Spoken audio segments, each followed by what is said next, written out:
Sign satisfaction now so we can finally get rid of you. Those were the exact words my husband said to me on Christmas Eve.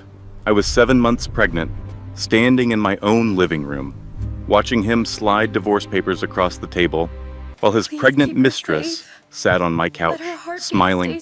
His mother called me a parasite, a gold digger, a placeholder wife. They threw me out into the snow like garbage. No car, no money, no phone, nothing but the baby kicking inside me and $14 in my pocket. But here's what nobody in that room knew. I was recording everything. They thought they had destroyed me. They thought I would crawl away and disappear. They were wrong. Because over the next 11 months, I discovered something that changed everything.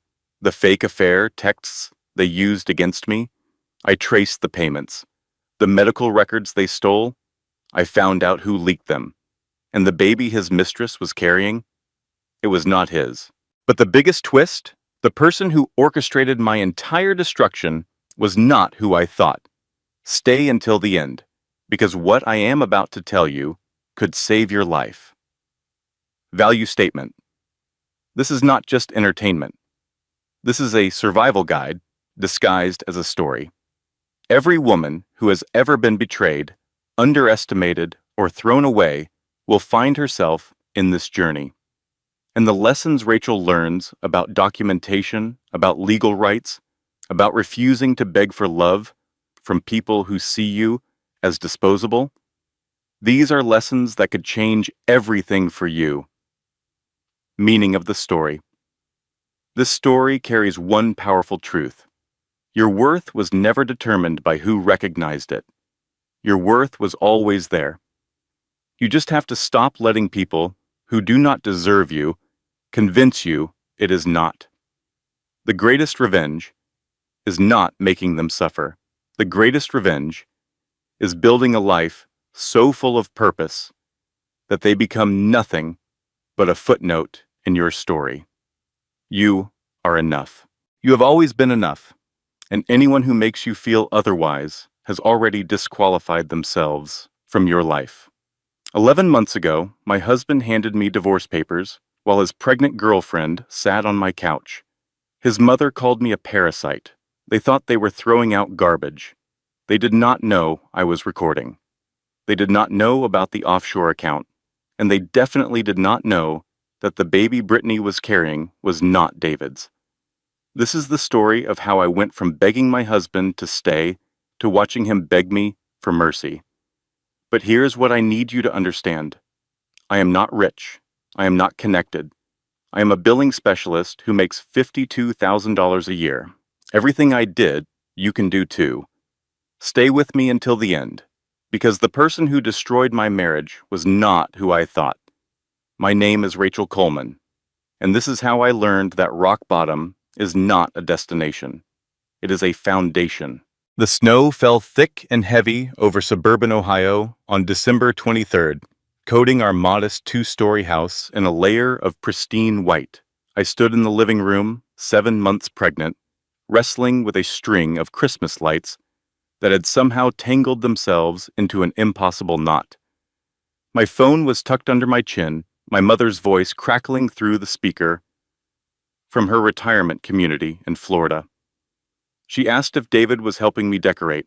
I laughed and looked over at my husband, sprawled on the couch with a beer in one hand and the remote in the other. The television was blaring some football game I did not care about. I told her he was supervising. From the couch, with football. My mother made that sound she always makes when she is trying not to say something critical. She said that man would supervise his way out of his own funeral. I laughed again, but the truth was, she was right. David had been distant lately, working late almost every night, coming home tired and irritable, barely looking at me when I talked to him. I told myself it was stress. His job in medical device sales was demanding. The holidays were always hectic. And with the baby coming in 2 months, we were both under pressure. I apologized to my mother for not being able to fly down for Christmas. I told her with the pregnancy this far along, the doctor did not want me traveling. She said she understood. She asked if I was taking care of myself. She reminded me that I had a tendency to take care of everyone else first. I promised her I was fine. I apologized for worrying her. I apologized for not calling more often. I apologized for the spotty phone connection. 3 apologies in 1 conversation. That was my pattern. Apologizing for existing. Apologizing for taking up space. Apologizing for having needs. I did not realize it then, but that pattern was about to cost me everything. After I hung up with my mother, I finished decorating the tree by myself. David never moved from the couch.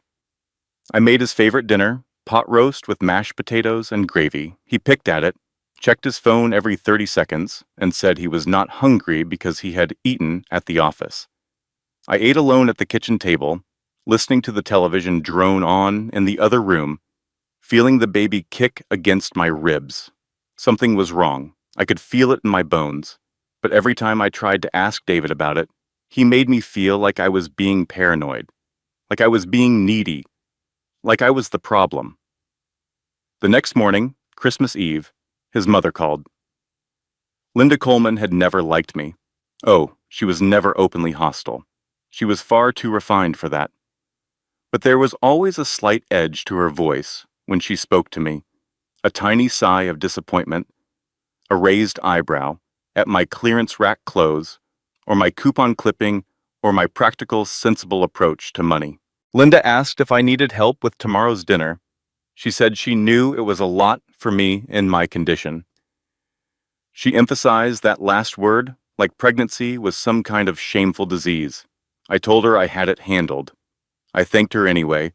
She sighed, that tiny, barely audible sigh that managed to communicate volumes of disappointment. She said, of course I did. She said I was so independent. She said David was just saying the other day how I never let anyone help me. She said it worried him. I felt my stomach clench. I asked her what she meant. I asked her if David had said something to her about me. She backtracked immediately, her voice turning sweet as honey. She said, oh, it was nothing. She said pregnancy hormones probably made everything feel bigger than it was. She said when she was pregnant with David, she was so emotional she could not think straight for months. I felt vaguely insulted, but could not pinpoint exactly why. That was Linda's specialty, making you feel small without ever saying anything you could point to as obviously cruel. She mentioned she was bringing a surprise guest to Christmas dinner, someone David had been wanting me to meet, work-related. I should have asked more questions. I should have pressed for details. I should have listened to the alarm bells ringing in the back of my mind. But I was tired. I was pregnant. I was busy trying to prepare the perfect Christmas dinner to prove to Linda that I belonged in her family. So I said that sounded nice. I said I would set an extra place at the table. I apologized for not having more appetizers prepared. Another apology. Another small piece of myself surrendered to keep the peace. That evening, I put on my nicest maternity dress, a deep green velvet that had cost more than I usually spent on clothes. I curled my hair. I put on makeup for the first time in weeks. I wanted to look beautiful for my husband. I wanted to make him proud. The doorbell rang at 6:00 sharp. I opened it with a smile already forming on my face, ready to welcome my in-laws for what I thought would be a pleasant family Christmas. David walked in first. He did not look at me. He did not smile. He did not wish me Merry Christmas. Behind him came Linda, dressed in an elegant burgundy suit with pearls at her throat. Then Robert, David's father, a small, quiet man who seemed to shrink smaller every year. And behind them walked a woman I had never seen before. She was young, maybe 28 or 29. Blonde hair, sharp cheekbones. The kind of calculated beauty that came from expensive salons and careful attention. She was also visibly pregnant. About 5 months along, the smile froze on my face. My hand gripped the door frame so hard my knuckles went white. David finally looked at me. His eyes were cold, empty, like he was looking at a stranger. He said he was going to wait until after the holidays, but his mother thought it was better to just rip off the Band-Aid. Linda stepped forward, her voice dripping with false sympathy. She said it was kinder this way. Dragging it out only hurt everyone, especially the children. Children, plural. David reached into his jacket and pulled out a manila envelope. He walked past me into the living room and dropped it on the coffee table. He told me to sign it. He said his lawyer had drawn up custody papers. If I signed now, I could have supervised visits. If I fought it, things could get ugly. I picked up the envelope with shaking hands. I pulled out the documents inside. Petition for dissolution of marriage, custody agreement, my husband's signature already on every page. Just waiting for mine. I looked at the blonde woman standing in my living room. I asked who she was. She looked confused, almost apologetic. She said her name was Brittany. She said she was sorry. She said she thought I knew. She said David told her we had an arrangement. Linda stepped between us, her smile sharp as broken glass. She said they knew about my affair. She said 6 months of messages. She pulled out her phone and showed me screenshots of text conversations between someone named Rachel and someone named Jason. Explicit messages, plans to meet, promises to leave our spouses. I had never heard of anyone named Jason. I had never sent those messages. I had never cheated on my husband. But the messages were from my phone number. The words sounded like something I might say. The screenshots looked completely real. I tried to speak. I tried to defend myself. I tried to explain that I had no idea what they were talking about. But Linda cut me off. She said they were done pretending. She said they were done accepting charity cases into their family. She said I had been bleeding David dry since the day we met. She said everyone could see it except David himself, who had been too blinded by whatever cheap tricks I had used to seduce him. Her voice dropped to a hiss that only I could hear. She said I should have known this was coming. She said women like me always ended up alone. She said I was nothing special, nothing memorable, nothing worth keeping. She said I had been a placeholder, a practice wife, a temporary amusement until someone better came along. I looked at David, the man I had loved for 6 years, the man who had promised to cherish me, the father of my child. He would not meet my eyes. I asked him if any of it was real, our relationship, our marriage, our baby. He shrugged. He said things changed. He said he realized he made a mistake. He said I did not understand his world or his ambitions or his needs. He said I was holding him back. He pointed at Brittany. He said she understood him. She supported him. She was the partner he needed. I felt something break inside me. Not my heart, something deeper, something fundamental. Linda pushed the papers toward me. She told me to sign them. She said to make this easy on everyone, including myself. She said to take whatever David was offering and disappear. And I signed. I know what you are thinking. How could you sign? How could you give up without a fight? How could you let them win? But you have to understand. I was in shock. I was 7 months pregnant. I was surrounded by hostile people in my own home with no one on my side. I was shown evidence of an affair I did not commit with no way to prove my innocence. I was told my entire marriage was a lie. I signed because I could not think. I signed because I could not breathe. I signed because some desperate part of me believed that if I just did what they wanted, the nightmare would stop. Looking back, I can tell you this. Never sign anything in the moment, especially not with witnesses who are hostile to you, especially not when you are in shock. The words I need time to review this with my own counsel are the most important words you can learn. I did not know them. Now you do. Linda took the papers from me with a satisfied smile. She told me to leave my keys on the table. She checked her watch and announced they had dinner reservations at 8, and I was making them late. 20 minutes later, I was standing on the sidewalk outside my own house with a small suitcase that Linda had helpfully packed for me. My keys had been taken. My car was in David's name. My phone was almost dead. It was Christmas Eve, snow was falling, and I had nowhere to go.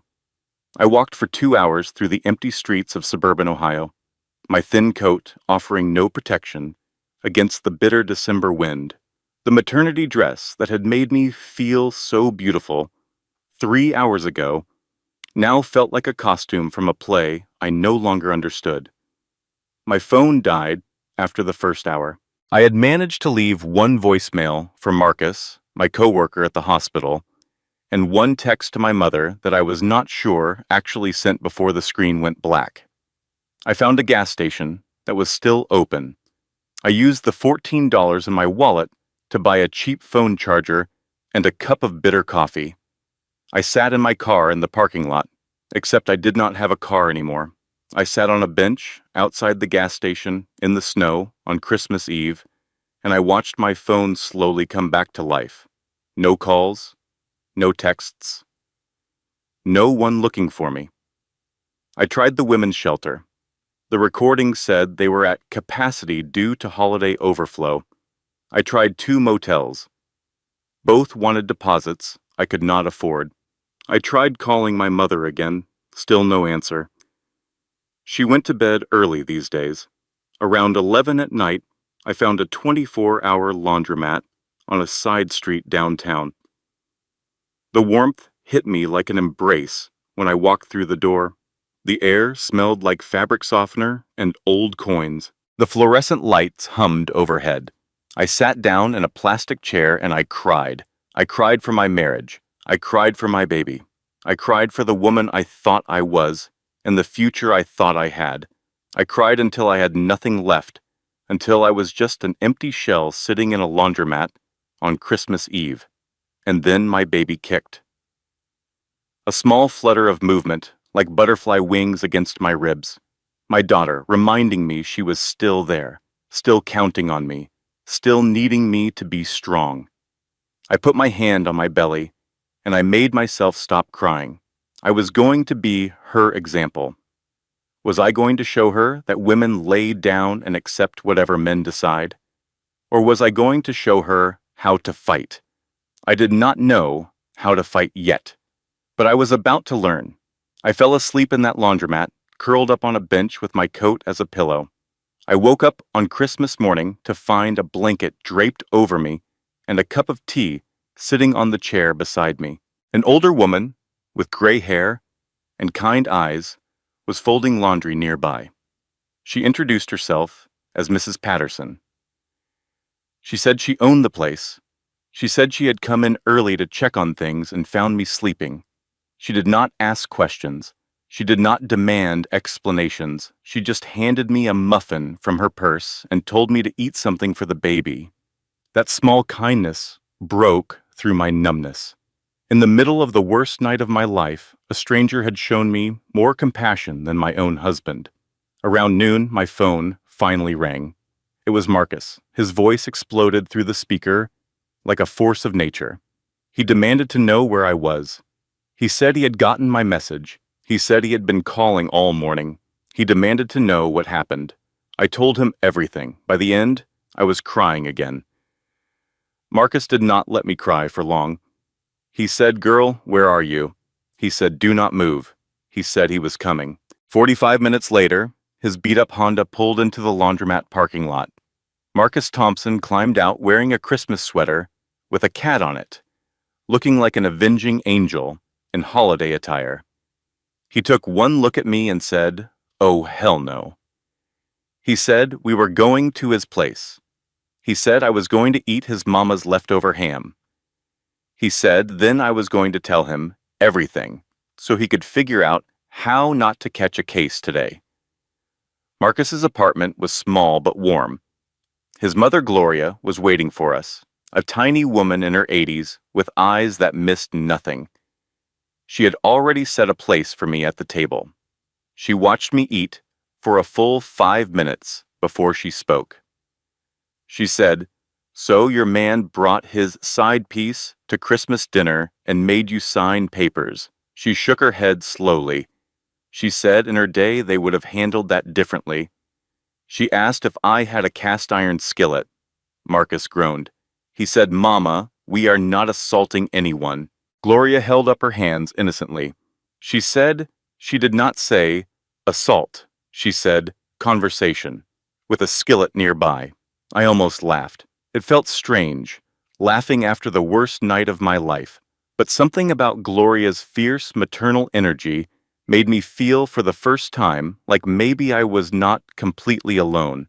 After dinner, Marcus sat me down with a notebook and a pen. He said, "First thing, I needed to document everything." He said, "Write down every conversation, every date, every dollar." He said, "Courts love paper trails." I told him I did not have money for a lawyer. He leaned forward, his expression serious. He said, "Baby girl, there is legal aid. There is pro bono. There are law school clinics where students need cases."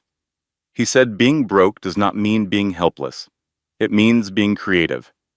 Then he said something that changed everything for me. He said the system is not fair, but it has rules. Learn the rules better than they do, and the system becomes your weapon. I wrote that down in my notebook. I underlined it twice. Over the next few days, I started taking stock of my situation. What I had lost was substantial. My home, which was in David's name. My car, also in David's name. Most of our savings, which he had already moved from our joint account.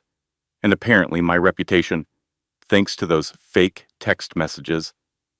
What I had was less impressive, but not nothing. My job at the hospital, assuming I still had it when I went back after the holidays. My brain trained by 8 years of billing work to find discrepancies and follow paper trails. $847 in my personal savings account. One friend willing to help me, and 7 weeks until my due date. It was not much, but it was something, and I was going to use every single bit of it. The day after Christmas, I went to the courthouse. I filed an emergency motion to vacate the custody agreement I had signed on Christmas Eve. I did it myself. Pro se, which means representing yourself. The filing fee was waived because of my income level. The clerk, a woman named Janet, with kind eyes and a no-nonsense manner, helped me fill out the forms. She was not supposed to give legal advice, but she pointed me toward box 14B and said I might want to check that one. It requested that the other party prove the authenticity of any evidence they submitted. I checked box 14B. The hearing was scheduled for the first week of January. I told myself this was the beginning of the end. I would go to court, explain what happened, and the judge would see the truth. The nightmare would be over. I had no idea how wrong I was. The courtroom was smaller than I expected. Wood-paneled walls, fluorescent lights, an American flag in the corner. It looked less like the dramatic settings I had seen on television and more like a slightly upgraded conference room. I sat at one table, alone, wearing the most professional outfit I could assemble from my limited wardrobe. David sat at the other table with his lawyer, a slick man in an expensive suit who kept checking his gold watch like he had somewhere more important to be. The judge was an older man with tired eyes. He listened as I explained what happened. The Christmas Eve ambush. The divorce papers shoved across the table. The pregnant mistress sitting on my couch. The fake text messages I had never seen before. The pressure to sign immediately without legal counsel. David's lawyer tried to paint me as a hysterical woman making excuses. He said I had signed the papers voluntarily. He said no one had held a gun to my head. He said I was an adult capable of making my own decisions, but I had done my homework. I presented my phone records, which I had requested from my carrier for $25. The records showed that the affair texts were sent during times when I was at work, on the hospital network, with my personal phone locked in my locker. The texts were spoofed. Someone had faked them. I presented screenshots of our joint bank account showing payments to a company called Text Secure, a text spoofing service, starting 3 months before Christmas. The judge's eyebrows rose. He looked at David with new skepticism. He ruled that the custody agreement was suspended pending further investigation. I retained full parental rights. David was ordered to provide documentation proving the authenticity of the text messages. I walked out of that courtroom feeling hope for the first time in weeks. I called my mother. She cried with relief. I called Marcus. He whooped so loud I had to hold the phone away from my ear. I thought I had won. I thought the worst was over. I had no idea the war was just beginning. 3 days after my court victory, I came back to Marcus's apartment to find my belongings on the curb. A man in a cheap suit was standing by the door. He introduced himself as a housing inspector. He said someone had filed a complaint that Marcus was harboring an unregistered tenant in violation of his Section 8 assistance agreement. If the complaint was substantiated, Marcus would lose his housing assistance. He would not be able to afford the apartment on his own. I checked the public records later. The complaint had been filed anonymously, but the timestamp was 8 minutes after my court victory was recorded in the system. Linda Coleman. It had to be. I looked at Marcus, who was standing in the doorway with his mother, his face a mask of barely controlled fury. I told him I was so sorry. I told him this was my fault. I told him I would leave immediately. Marcus shook his head. He said this was not my fault. This was their fault. He said they were trying to isolate me, cut off my support system, make me desperate enough to give up. But he could not risk losing his housing. Not with Gloria depending on him. So I left. I found a budget motel that charged by the week. I used most of my remaining savings for the first week's rent. I sat on the thin mattress in the tiny room and I wondered how much worse things could get. The answer was much worse. A week later, I got called into the human resources office at the hospital. My supervisor, Karen, was sitting behind her desk with an expression I recognized. The same expression she wore when she had to fire someone. Sympathetic, but determined. She said they had received complaints. Multiple complaints from patients claiming I had made billing errors that resulted in overcharges. I had been in billing for 8 years. My error rate was the lowest in the department. Karen said she knew it seemed wrong, but the complaints were documented, specific dates and amounts. They had to investigate. I was placed on administrative leave, with pay for now, but my building access was revoked immediately. I drove back to my motel room and I put the pieces together. David worked in medical device sales. His company had contracts with hospitals, including my hospital. His company had recently won a contract with the orthopedic department. Suddenly, David had friends in administration, friends who could file complaints, friends who could make my life very difficult. That night, in my motel room, I let myself fall apart. I cried until I had nothing left. I thought about giving up, not on life, but on fighting. Maybe they were right. Maybe I was not equipped for this. Maybe I should just sign whatever they wanted and accept that I had lost. Then I felt my daughter kick, and I got angry, not sad, not scared, angry. These people had taken my husband, my home, my savings, my reputation. Now they were trying to take my job. And for what? Because I had the audacity to stand up for myself? Because I refused to disappear quietly? I was done being a victim. It was time to start being a fighter. I found a women's support group at a local community center. It met twice a week in the basement of a church, led by a woman named Denise Foster. Denise was in her mid-40s, with no-nonsense eyes and a voice that commanded attention. She had escaped an abusive marriage 10 years ago and dedicated her life to helping other women do the same. She did not coddle. She educated.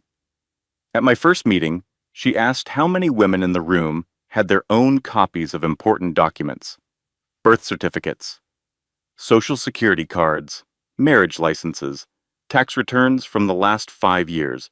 Most of us shook our heads. Denise nodded grimly. She gave us homework. First, get copies of everything. Second, open a bank account in only your name, even if it only has $20 in it. Third, document your children's routines. Who takes them to school? Who makes their meals? Who goes to doctor's appointments? Custody battles are about proving who the primary caregiver actually is.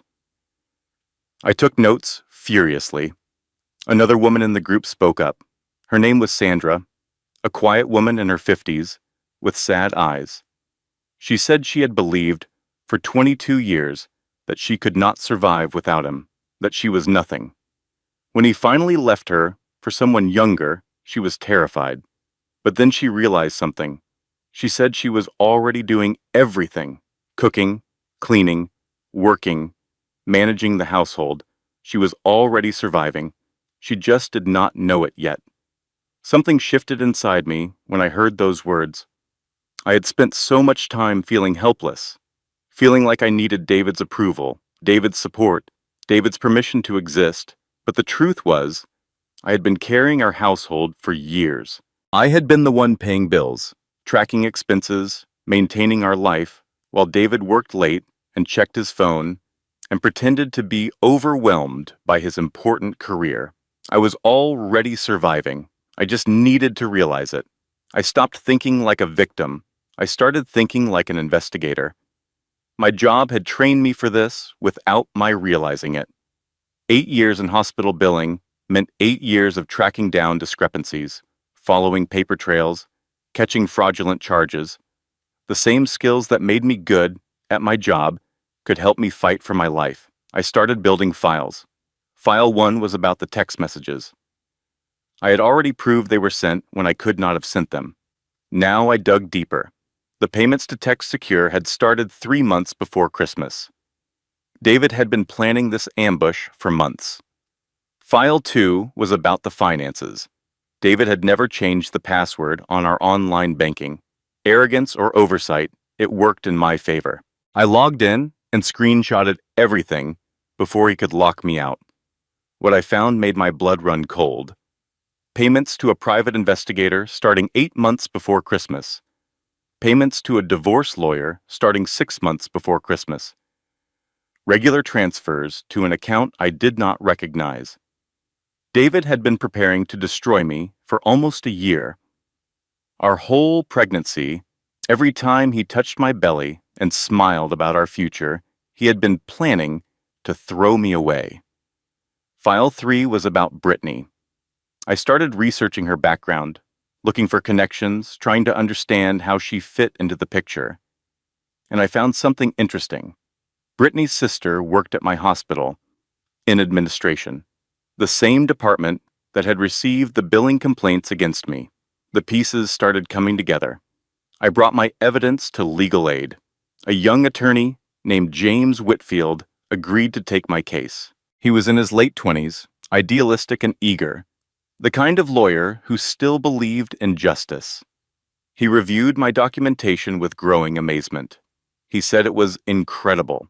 He said I had basically done his job for me.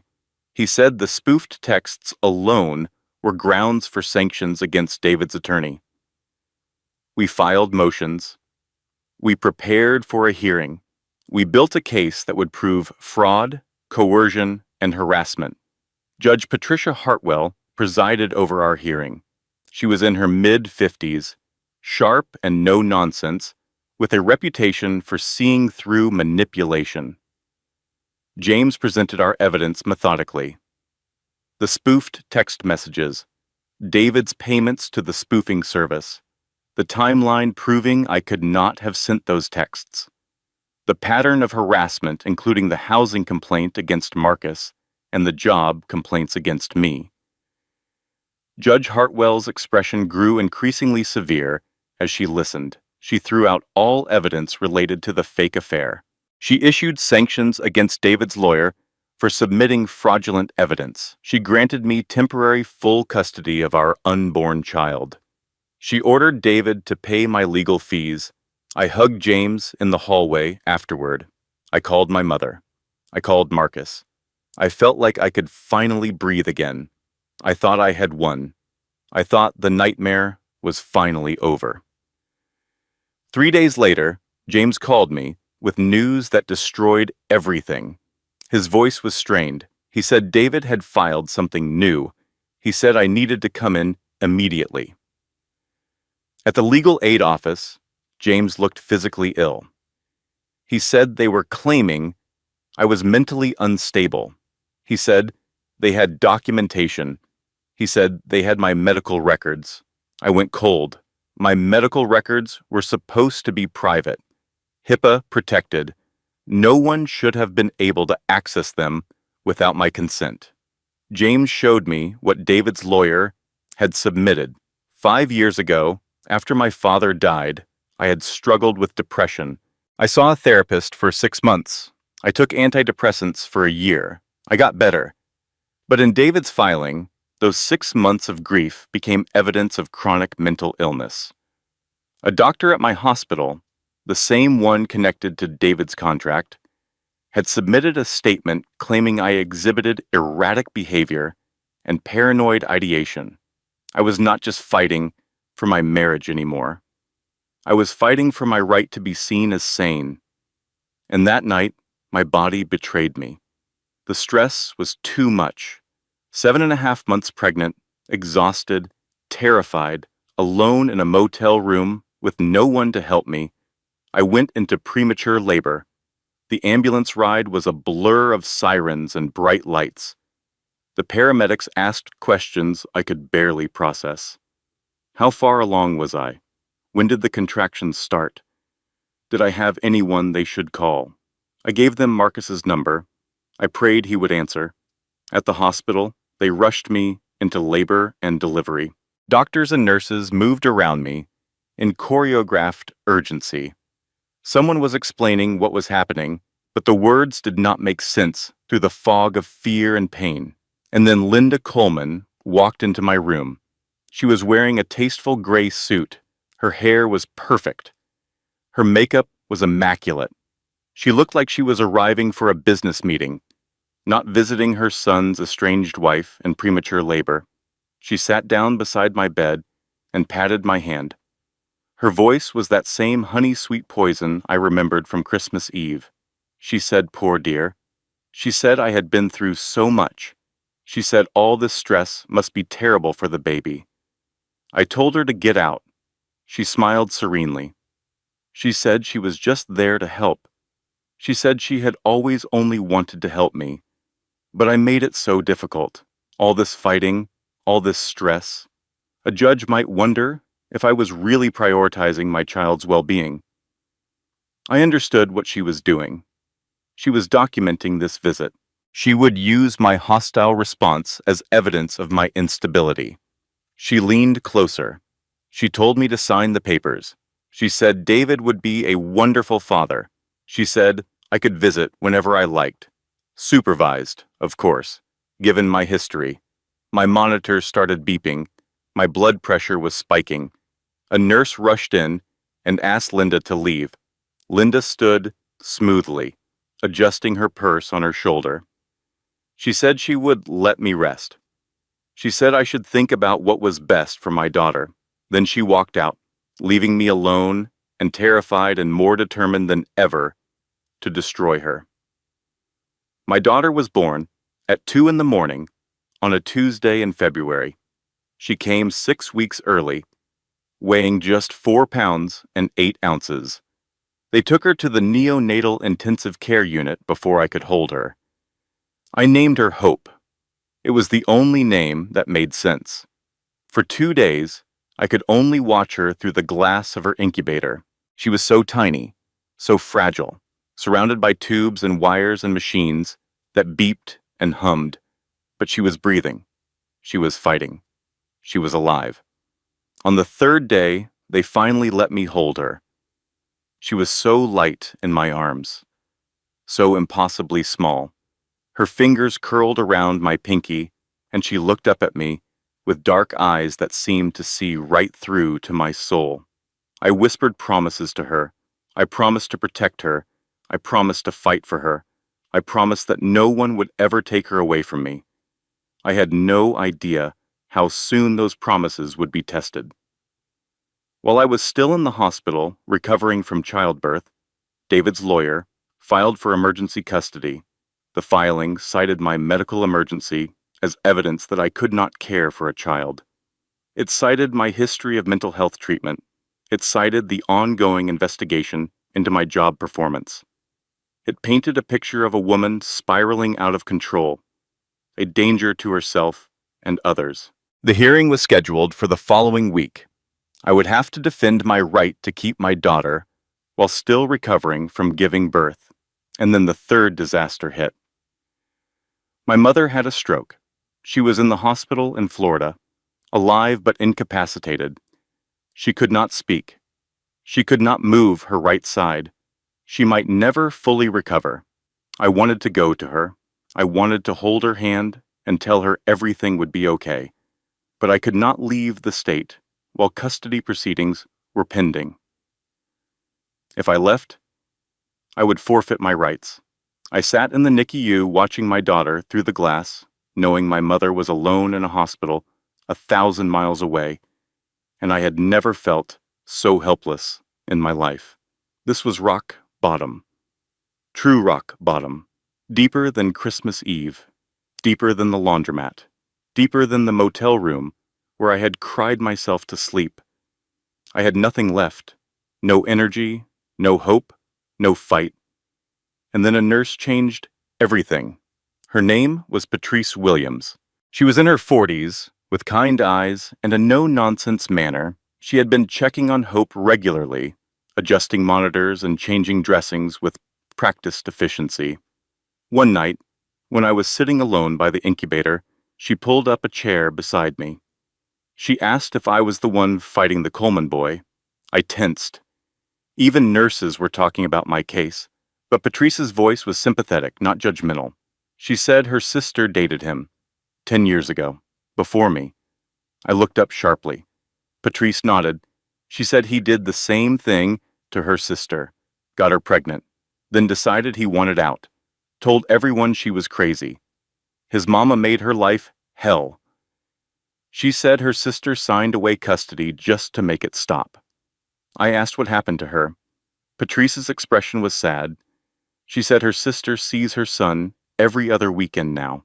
David's mama raises him, tells him his real mama did not want him. She handed me a piece of paper with a phone number written on it. She said this was her sister's number. Her name was Vanessa. She had been waiting 12 years for someone to fight Linda Coleman. She had documented stories, evidence. I took the paper with trembling hands. I was not David's first victim. I was just the latest. But I could be the last. I called Vanessa the next day. She answered on the second ring, like she had been waiting for years for this call. And in a way, she had been. Her story was devastatingly familiar. She had met David when she was 23. He was charming, attentive, everything she thought she wanted. They dated for 2 years. She got pregnant. He proposed. And then everything changed. David became distant, cold, critical. He found fault with everything she did. He made her feel stupid and worthless and lucky to have him. When she was 7 months pregnant, his mother came to visit. Linda sat her down and explained that Vanessa was not suitable for the Coleman family. She was too emotional, too uneducated, too poor. She would never fit in. It would be better for Everin, especially the baby, if Vanessa stepped aside gracefully. Vanessa refused at first, but then the harassment started. Complaints to her employer, rumors spread to her friends, anonymous tips to Child Protective Services about her fitness as a mother. By the time her son was 6 months old, Vanessa was so beaten down that she signed away primary custody just to make it stop. She had regretted it every day since. I asked her if she had documentation, evidence, Anything I could use. She laughed bitterly. She said she had 12 years of documentation, every incident recorded, every manipulation cataloged, every lie tracked and time-stamped. She had been waiting for someone strong enough to use it. I told her I was not strong. I was tired and scared and barely holding on. She said that was exactly what Linda counted on. She said strong was not about feeling fearless. Strong was about fighting when you were terrified. Strong was about refusing to quit even when everything told you to give up. She said she had not been strong enough 12 years ago. But maybe together, we could be strong enough now. I spent the next week building my case. Vanessa's documentation was meticulous. 12 years of records showing the same patterns I had experienced, the same manipulation tactics, the same harassment campaigns, the same gaslighting and isolation. It was not just me being paranoid. It was a pattern, a system, a playbook that Linda had used for decades. I reached out to 2 other women I found through social media, women who had dated David briefly before breaking things off when they sensed something was wrong. They had smaller stories, fewer details, but their experiences added to the pattern. And then I reached out to Brittany. I know what you are thinking. Why would I contact the woman who had helped destroy my marriage? The woman who was carrying what might be my husband's child? Because something Denise had said stuck with me. Abusers follow patterns. They are not creative. They are repetitive. If someone is targeting you, they have probably targeted others before. Brittany was not my enemy. She was just the next victim. I sent her a message, just the facts. I told her David had told her I was abusive. I showed her what really happened. I gave her my evidence. I said if she wanted to talk, I was there. If she did not, I understood. She did not respond for 3 days. Then she called, crying. She said David told her I hit him. He showed her pictures of bruises. He said I was violent and unstable, and he feared for his life. I told her to look up self-inflicted injuries, domestic abuse. I told her to see what she found. She went quiet for a long moment. Then she said, "Oh my God." Over the next 2 weeks, Brittany and I had several conversations. She was not ready to turn against David completely. She was scared. She was pregnant with what she thought was his child. She did not know who to trust. But she started asking questions. She started paying attention. She started noticing things she had missed before. And then she told me something that changed everything. She said Linda came to her 6 months before she even met David. Linda said her son was in a difficult marriage and needed support. Linda suggested Brittany apply for a job at David's company. Linda had placed Brittany in David's path. She had orchestrated the affair from the very beginning. It was not just David who was targeting me. It was not even just Linda. It was a system, a machine designed to identify vulnerable women, extract whatever value they offered, and then discard them. And I was going to tear the whole thing down. While I built my case against David, I also investigated how he had gotten my medical records. HIPAA violations are serious. Medical providers can face massive fines for unauthorized disclosure of patient information. Whoever had accessed my records without my consent had broken federal law. I filed a formal complaint with the Office for Civil Rights. They launched an investigation. What they found confirmed everything I suspected. Someone at my hospital had accessed my psychiatric records 3 days before David's lawyer submitted them to the court. The access was unauthorized. It came from a terminal in the administrative office, the same administrative office where Brittany's sister worked. Her name was Jennifer Hayes. She had worked at the hospital for 5 years. She had access to patient records as part of her job, and she had used that access to pull my mental health history and give it to her sister's boyfriend. Jennifer was terminated immediately. The hospital faced a significant fine for inadequate access controls, and David's lawyer was facing disciplinary action for using illegally obtained evidence. But that was not all I found. While investigating the medical records breach, I discovered something about the billing complaints that had gotten me placed on administrative leave. The complaints were fake. They cited specific dates and amounts, but when investigators checked the actual billing records, no errors existed. The complaints had been fabricated, created by someone with access to the billing system who knew enough to make them look real, someone like Jennifer Hayes. The investigation cleared me completely. I was reinstated at my job with back pay for the weeks I had missed, and I had even more evidence of the coordinated harassment campaign against me. My case file was growing thicker by the day, but I still needed one more piece of evidence, something that would tie everything together, something that would prove beyond any doubt that Linda Coleman had orchestrated this entire conspiracy. I found it in the most unlikely place.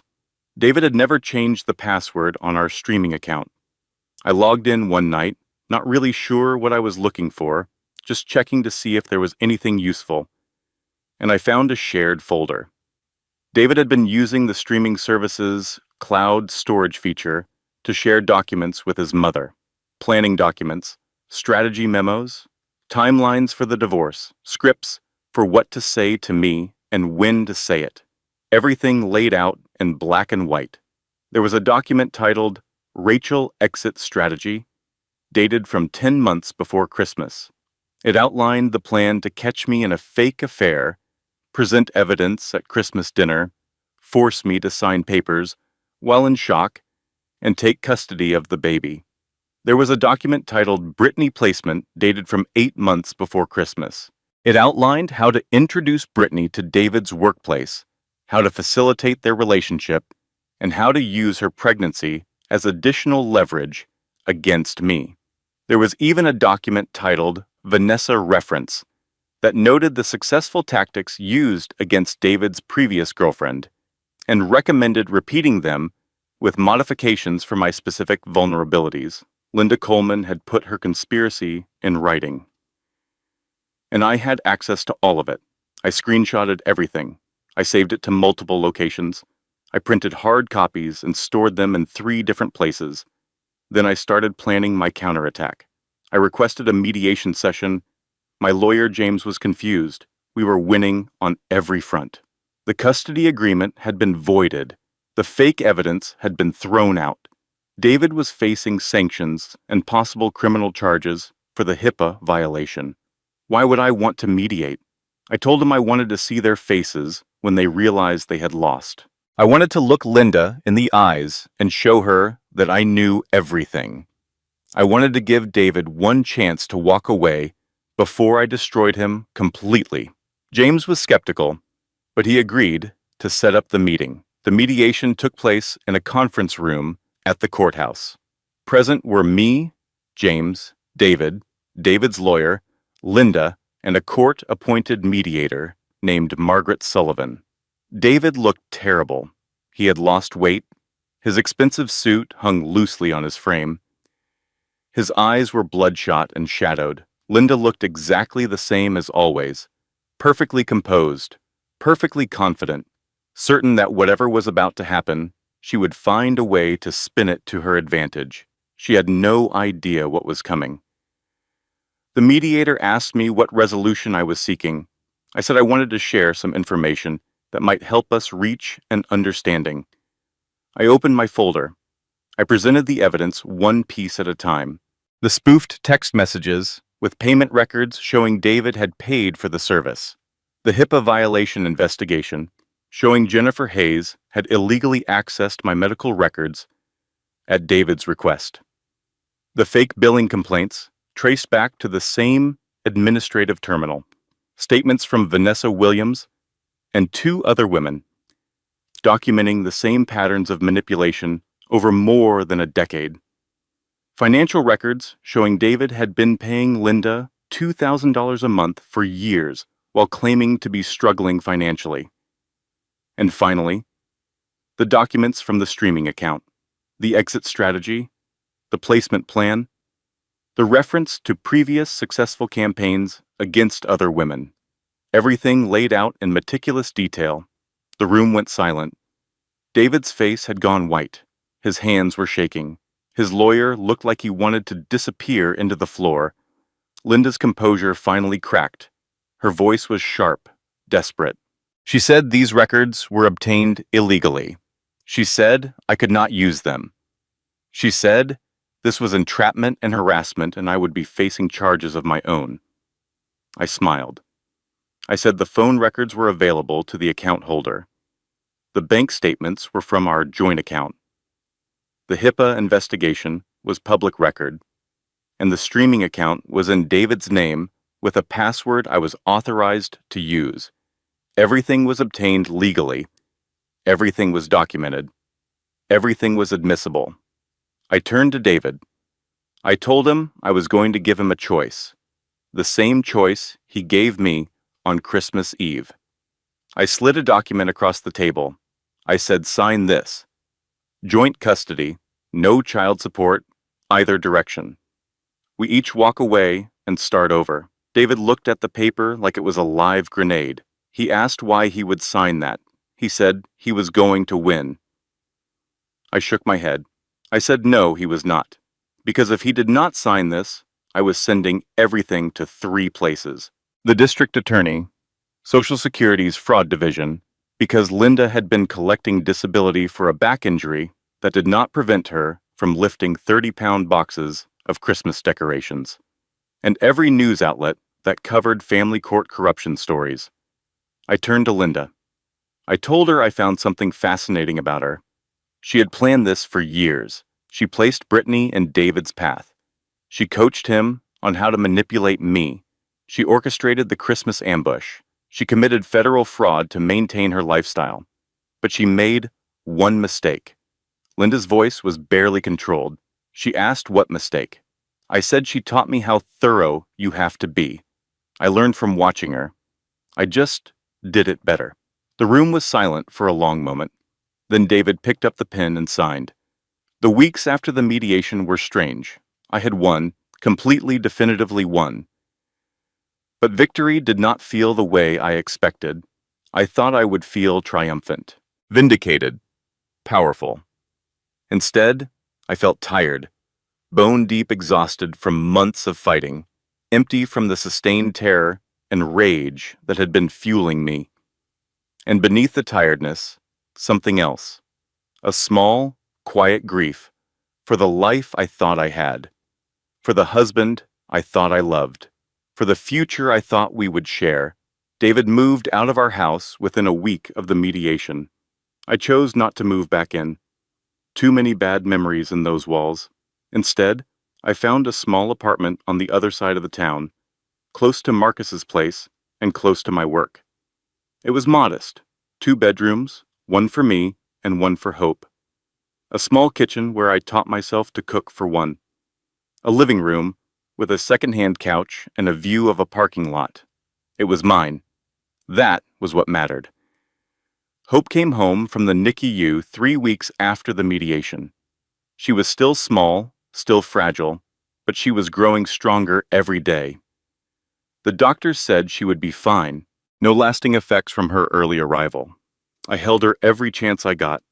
I memorized the weight of her in my arms. I whispered stories to her while she slept, telling her about the grandmother in Florida who loved her, even though they had never met.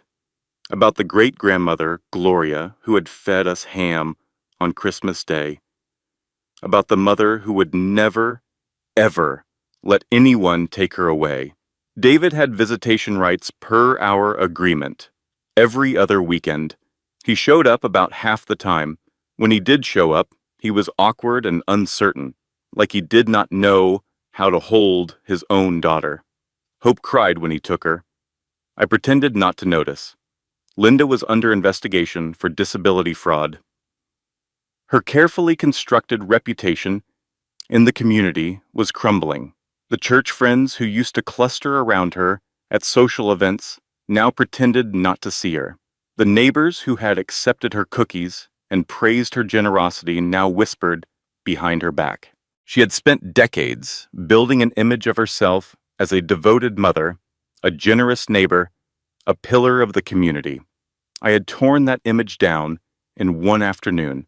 I wish I could say it made me feel better. It did not. Revenge, it turns out, is a surprisingly empty meal. Brittany reached out to me a month after the mediation. She had gotten a DNA test. The baby she was carrying was not David's. She had been seeing someone else before David, a man named Kevin, who she had broken up with when David came along. The timing was tight, but the genetics were clear. Kevin was the father. She and Kevin were trying to work things out. She was not sure if it would last, but she was hopeful, and she wanted me to know that she was sorry. Sorry for being used against me. Sorry for not seeing the truth sooner. I told her I was not angry at her. She was a victim too, just one who got out before the trap closed completely. We were not friends. We would probably never be friends. But there was something like understanding between us now, a mutual recognition of what we had both survived. My mother recovered slowly from her stroke. She regained some movement, some speech. She was not the woman she had been, but she was alive and improving. I flew down to see her as soon as the custody agreement was finalized, bringing Hope to meet her grandmother for the first time. She cried when she held Hope, tears streaming down her face, one arm wrapped around my daughter, the other too weak to move. She said she was proud of me. She said she always knew I was stronger than I realized. I cried too. Marcus got promoted at the hospital, used his raise to take Gloria on a cruise. She came back with a tan and a collection of increasingly outrageous stories about the things she had said to the cruise staff. I went back to work, took on extra shifts, started teaching a documentation workshop at Denise's support group. Women who were going through what I had been through, learning the skills I had learned the hard way. Denise called me one day with news that changed everything. She said they had gotten a grant. They were expanding the program, and she wanted me to help run it. I told her I would think about it. She said I would say yes. I just did not know it yet. 1 year after my Christmas Eve ambush, I stood in the community center teaching a workshop on family court survival. The room was full of women at various stages of their own battles. Some were just beginning, still raw and terrified. Some were in the middle, exhausted and desperate for any advantage. Some were near the end, able to see light at the horizon, but not quite there yet. I taught them what I had learned. Document everything. Get copies of important documents. Open a bank account and only your name. Learn your rights. Build your network. I told them they were not alone. They were not crazy. They were not done. After the workshop, a woman lingered near the door. She was in her late 50s, with gray hair and anxious eyes. Something about her seemed familiar, though I could not place why. She introduced herself as Catherine. She said she needed to talk to me about my daughter. I tensed immediately.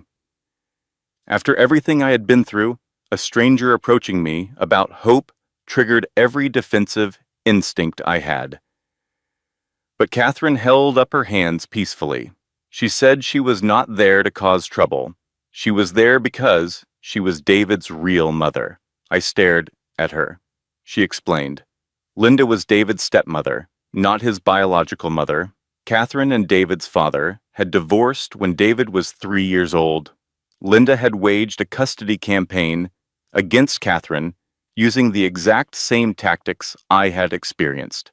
Fake evidence, medical records, harassment, isolation. Catherine had lost. Linda made the supervised visits so unpleasant that Catherine eventually stopped coming. David grew up believing Linda was his mother, and Catherine had abandoned him. She had not spoken to her son in over 30 years. She had seen news coverage of my case. The local paper had run a story about the custody battle and the fraud investigation. When she saw the name Coleman, When she read about Linda's tactics, she knew she had to reach out. She handed me a folder. She said this was everything she had documented 30 years ago. Every incident, every manipulation, every lie. She had been waiting 3 decades for someone to believe her. I opened the folder and started reading. The patterns were identical, the same playbook I had experienced, used against a different woman a generation earlier. The same cruelty, the same calculation, the same systematic destruction of anyone who threatened Linda's control. Linda had not just targeted me. She had not just targeted Vanessa. She had been doing this for more than 30 years. At least 4 women that we knew of. Probably more. She was not just a difficult mother-in-law. She was a serial abuser who had perfected her techniques over decades. I looked up at Catherine. I asked her why she was telling me this now. She said because she spent 20 years believing she had lost her son forever. But when she saw me win, when she saw that Linda could actually be beaten, she realized she had given up too soon. She was not looking for sympathy. She was looking for justice. I thought about everything I had learned over the past year, about documentation, about patterns, about building networks of survivors. I thought about Hope, who would grow up knowing her worth, who would never learn that her value depended on someone else's approval. I thought about David, who had been 3 years old when Linda stole him from his real mother, who had been raised by a manipulator and taught to become a manipulator himself, who was, in some ways, as much a victim as anyone else. I did not forgive him. I was not sure I ever would, but I understood him a little better now. I made a decision. I asked Catherine if she would like to help me teach a workshop about documentation. Tears welled in her eyes. She said she would like that very much. We started the Coleman Survivors Network 3 months later. Catherine and Vanessa, and me, teaching other women what we had learned by documenting patterns, building cases, fighting back against systems designed to destroy them. The work was hard, exhausting, sometimes heartbreaking, when women we were helping lost their battles despite everything. But it was meaningful. It was real. It was something I could point to and say, this matters. This is why I survived. This is what all that pain was for. I still thought about David sometimes, wondered if he would ever understand what his mother had done to him, wondered if he would ever break free of her influence and become someone different. I did not hold out much hope, but stranger things had happened. Hope turned 2 years old on a sunny Tuesday in February. We had a small party at Marcus's apartment. Gloria made a cake. Denise came. Catherine came. Vanessa brought her son. Now a teenager named Marcus Jr., who David had never bothered to see. Hope ran around the apartment on sturdy toddler legs, laughing at everything, delighted by balloons and candles and cake. She had my eyes and David's chin and a personality all her own. She would never know her father as anything but a distant figure who showed up sometimes and forgot about her most of the time. She would grow up in a small apartment with a working mother who was often tired and stressed. But she would also grow up knowing she was loved, knowing she was enough, knowing that her worth did not depend on anyone else's approval or permission or validation. She would grow up strong. I watched her blow out her candles, cheeks puffed with effort, and I felt something I had not felt in a long time. Peace, not happiness exactly. Happiness felt too simple for what I had been through. But peace? Acceptance? A sense that despite everything, I had ended up exactly where I was supposed to be. I spent 34 years believing I was not enough, that I needed someone else to complete me, that my worth depended on who loved me. I was wrong. My worth was always there. I just had to stop letting people who did not deserve me convince me it was not. If you are listening to this, and you are in the middle of your own fight, I want you to know something. You are not alone. You are not crazy. And you are not done. Document everything. Build your network. Learn your rights. And never, ever sign anything in the moment. The greatest revenge is not making them suffer. The greatest revenge is building a life so full of purpose that they become nothing but a footnote in your story. My name is Rachel Coleman, and I am just getting started. 4 years after my Christmas Eve ambush, I stood at a podium in a conference room at the state capitol. I was testifying before the legislature about family court reform, about the patterns of abuse I had documented, about the women who had lost everything because no one believed them until it was too late. Behind me sat Catherine and Vanessa and 20 other women, all survivors, all fighters, all living proof that the system could be beaten. We were pushing for 3 specific changes to state law: better protection for victims of manufactured evidence, stronger penalties for HIPAA violations in custody cases, and mandatory training for family court judges on recognizing patterns of domestic manipulation. The legislators listened politely. Some of them seemed genuinely interested. Others clearly just wanted us to finish so they could move on to more important business. I did not care if they were bored. I was not there to entertain them. I was there to change things. After my testimony, a young woman approached me in the hallway. She was maybe 25, with tired eyes and the hunted look I remembered seeing in my own mirror years ago. She said she was going through something. She said she found my story online. She said she thought she might need help. I gave her my card. I told her to call me. I told her she was not alone. I told her we would figure this out together.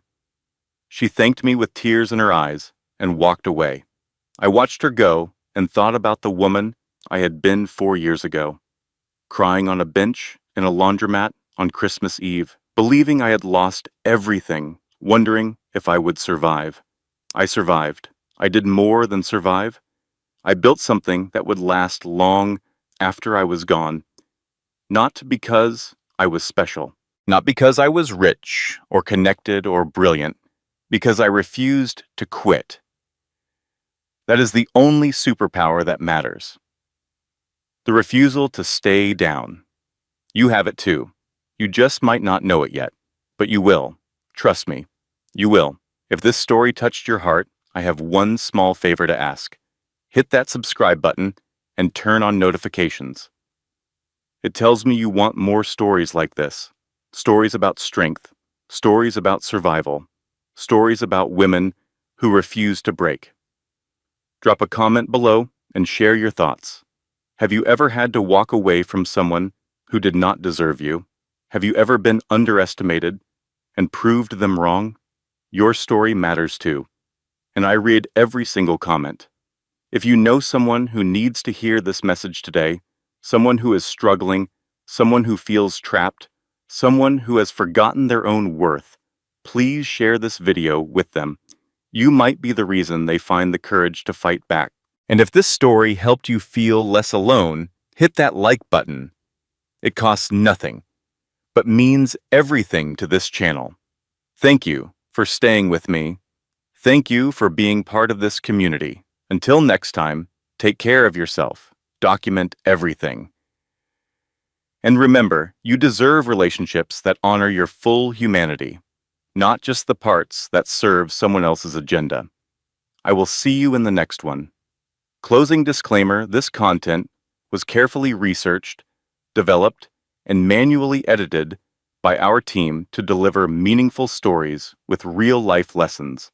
Every detail was crafted to entertain, inspire, and empower our viewers.